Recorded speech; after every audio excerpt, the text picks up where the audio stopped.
Came down for breakfast, felt a little weak, and bumped into the chair, called my niece, and I was slurring so bad she couldn't understand me, but I couldn't understand me either. And I said to my son, "You better call the doctor." Of course, I knew he was going to send me to the hospital. And things started to look double. And this was all within, I would say, 15, 20 minutes. Because we were at the hospital within a half an hour. I don't remember much else because it just continually got worse. But I was very lucky because I got there soon enough that they stopped everything and I had minor problems. The one doctor told me I had a stroke of the brain stem, and it wasn't a bleed, it was a bruise, and it was right in the middle, so it affected both sides, because my right side, I couldn't lift my arm, but everything else that was wrong on the left side. I was on the second floor, which is the stroke center, for a week, and I went to the rehab unit, which is up a couple floors, for another week. So I was in over 2 weeks. One of the most important things for stroke patients is to aggressively pursue rehabilitation and regaining of function as much as possible. Wonderful. The stroke team that we work with consists of speech therapists, case managers, stroke educators, physical therapists, physical medicine and rehab physicians, nursing staff on the floor as well as in the emergency room, in the ICU, intensivists, and we have an extensive array of people who each play a role in the management of stroke and TIA patients. We see patients from when they get admitted to the time that they're discharged, and we communicate with the families and we try to make a cohesive plan, whether we're the only person taking care of the patient or whether there's one or more specialists involved. And we also communicate that plan to the primary care doctors, so when the patient's discharged from the hospital, there's a smooth transition. We work with the case managers to arrange any sort of transition to a rehab or a skilled nursing facility, or going home. We work with home care and anything we can do to try to make that transition smooth and keep the person at home and healthy. I think it was relatively easy on the grounds that I was in the hospital on one floor, got sent to another floor. I didn't have to go out to therapy somewhere. I didn't have to go take my blood sugars somewhere else.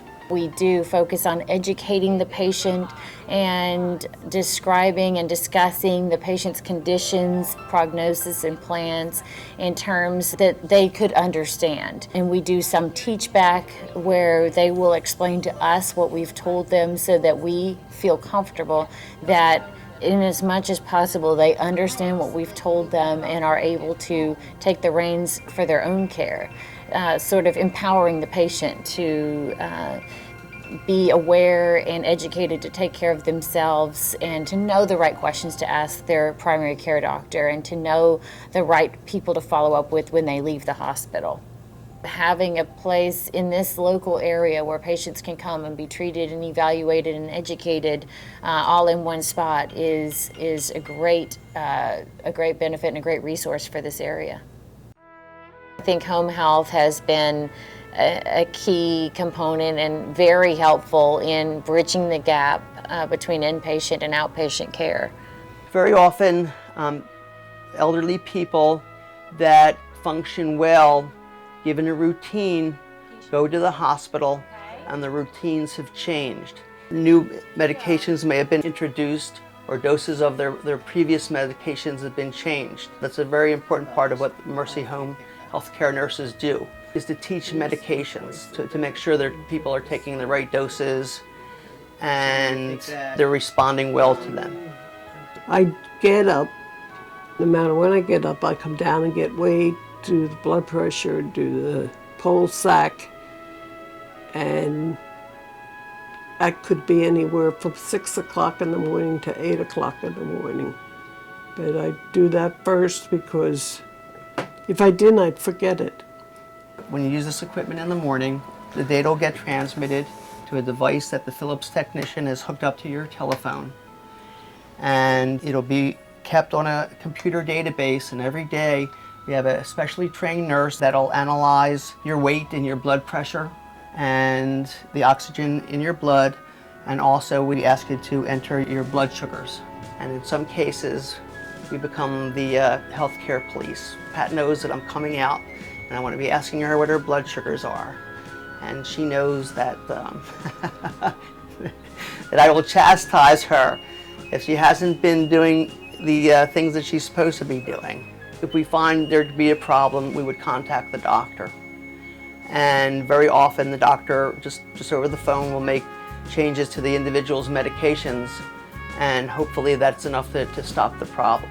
Helping the family to be aware, it can be a great source of comfort for the patient to have somebody else who's heard the same things, who can help explain things, or somebody else who may be more mobile to help them get their medications or administer their medications and keep them on track for their follow-up appointments. We really hope that family members are engaged in the individual's care, the care of the parent. That's not always the case, unfortunately, and sometimes we play a role as almost a son or a daughter would. They kept a check on me, which, all the way around. I mean, they keep a check on you with the Telehealth system, but they all kept a check on you. All the therapy people that came asked and taught you something different every time they came. I think my children are more comfortable that somebody is making sure I do what I'm supposed to be doing. They definitely feel secure to know that they're being monitored by a skilled professional, by a Mercy Home Healthcare nurse, and that they have a really good chance of staying out of the hospital.